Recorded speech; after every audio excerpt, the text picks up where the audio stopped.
Let's see when we get over the coast if it does get any better.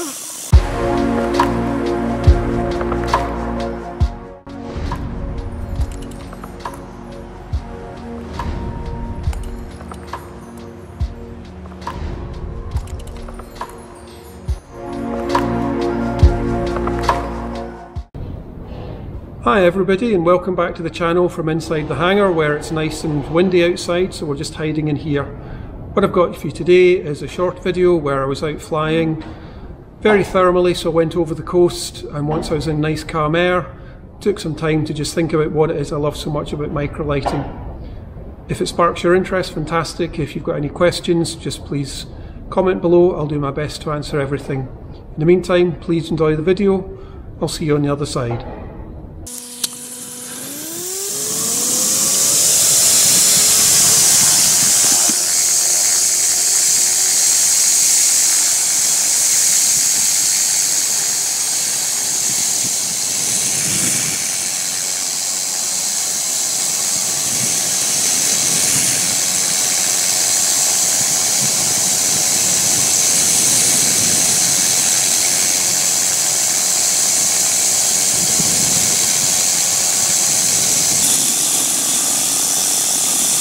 So there's not much chat because we are fighting with a whole load of turbulence. Right, so we've got about 10 mile an hour headwind, which is interesting because that is going to be giving a lot of problems because that's coming from the west. So we are going to have a bit of a convergence thing going on at the airfield. Here comes the bumps and the bells. Here we go.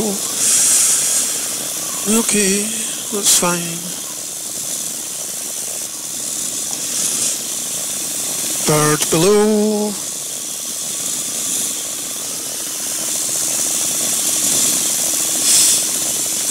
Just watch the horizon and keep the plane flying. Let's see when we get over the coast if it does get any better, because this has been quite bruising and my arms are a bit tired from all of that. Certainly feels a lot cooler over this way. The air feels cooler. Oh, so I came out on this flight thinking I had a big long script about, why you should consider taking up microlighting and what I loved about it. After that little kicking that I just got there with all the turbulence, you do wonder, but there is such a thing as having a smooth flight, and we're on much smoother air now. So I guess the highlights of the whole thing is, look, flying is absolutely amazing. It is hard to describe the amazing sensation of being up here as free as a bird. The views are amazing. And there's no roads, there's no speed limits, there's no road signs. Yes, you've got to look out for other traffic and so on, but it's just such I will use the word a lot, a privilege, but we're up here and we're up on our own. And it's one of the few real adventures, I think, left in life. I mean, when flying something that you can do local, you can do it all year round. It's not just a winter thing, it's a summer, winter, spring and autumn thing, and every day is different, every season is different. And of course there are lots of ways that people can fly. Some are more expensive than others. It's going to cost you about 9,000 I think at Perth to do your PPL course. That's £9,000. Now I've not finished my training on the Microlight. I don't know what the final figure would be, but I'm going to estimate it is going to finish up, or based on what I know I've got left to do in the syllabus and what I've paid out so far, I am estimating around about £4,500. So it's half the price. And then there's the cost of actually flying, and to rent a Cessna 152, Piper PA-38, all these things that they fly. You're looking at ballpark 120 odd quid an hour, whereas this aircraft I'm flying just now, because I'm a member of the syndicate, it costs £25 an hour. So there is a huge difference in the kind of viability of building hours, because for the cost of 1 hour in that private aircraft, it's 5 hours in this. So there's a huge difference in that. And then as if you want to do what I've done and join, get a part ownership of an aircraft, I've bought into this obviously to be respectful to the other syndicate members. I'm not going to say exactly how much, but a really, a decent quality second-hand car is the kind of price you're talking about. And fuel-wise, you're just talking about the same fuel burn as a big hungry car. But that £25 an hour I mentioned, that's actually what we would call the wet rate. So it includes the fuel. So yeah, accessibility, sheer fun and excitement, affordability. It just makes this such I believe, an accessible sport. And there is nothing else. There's nothing else quite like it. I guess the other thing I suppose I would like to say about it is it's safer than people think. They say it's really sketchy, but these machines are incredibly safe. They're incredibly tough. And then the main thing is, the main safety complaint, if you like, is that bit about where you've got to interface with the land, takeoff and landing, basically. And most accidents happen when the aircraft meets the land and it doesn't go the way it should be planned. And I think there's three things that are really important there. There's speed, there's inertia, how much you weigh, and there's the thing we refer to as glide slope. And speed and inertia, take them together, that's your momentum, and the heavier the aircraft, the faster it has to fly to stay in the air. And we have a lighter aircraft that doesn't have to fly as fast to stay in the air. So, in the end, when it comes down to it, that total energy at the point of something going badly wrong is a lot less. So that's one safety aspect. The other safety aspect is the glide slope. I mean, this is basically a slightly advanced glider with an engine. So, it glides really well. And in the video I did about, going from engine failures to doing my first solo, I didn't really point it out brilliantly well in the video because the engine is still idling, so the prop's still turning, but it's not providing any thrust at that point in that exercise.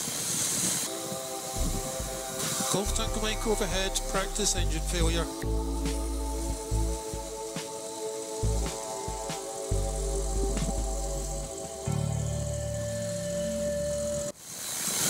And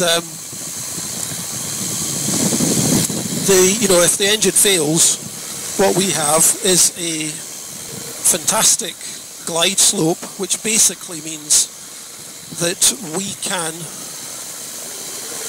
glide much farther. We don't drop nearly as fast. That gives us much more time to think, pick a safe spot to land, and we land slower. So overall, it's just way safer. There's a lot of birds down there. Let's venture over land. See how bad it is. East Fortune traffic, Golf Charlie Echo Tango Mike, 7 miles east, 3,000 feet inbound. At the moment, it says runway 29 or runway 11. And it's a crosswind. It's a fairly strong crosswind for both, which is what the smokestack was saying. So at the moment, traffic may be using 25 or 11. So far, so good. A little bit of a kicking, but nothing too bad. Please don't speak too soon, Mike. Just watching a windmill down to the bottom left, and it's definitely showing that the wind is going to be on 11 with a right-hand crosswind, which is what the wind station is saying. Still a few brown fields around the airfield, which is a bit of a shame, because they seem to give the most convection, and there's a few brown fields underneath me just now. Golf Romeo Whiskey, radio check. Golf Romeo Whiskey, readability 5. 5 also Golf Romeo Whiskey, taxiing for checks. Golf Tango Mike overhead. Golf Tango Mike descending dead side 1-1. Here come the bumps.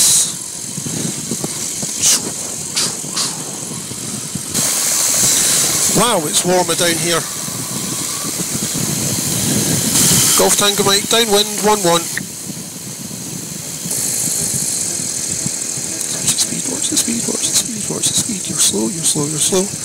Keep it coming down, keep it coming down. Got that right crosswind.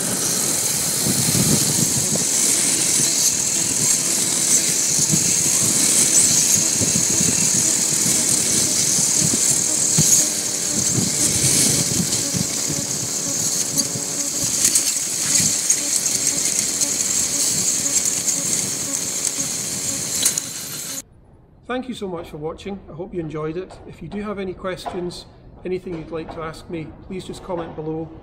If it's worth a like, fantastic. Subscribe if you haven't, that'd be so much appreciated. Thank you so much, and I'll see you in the next video.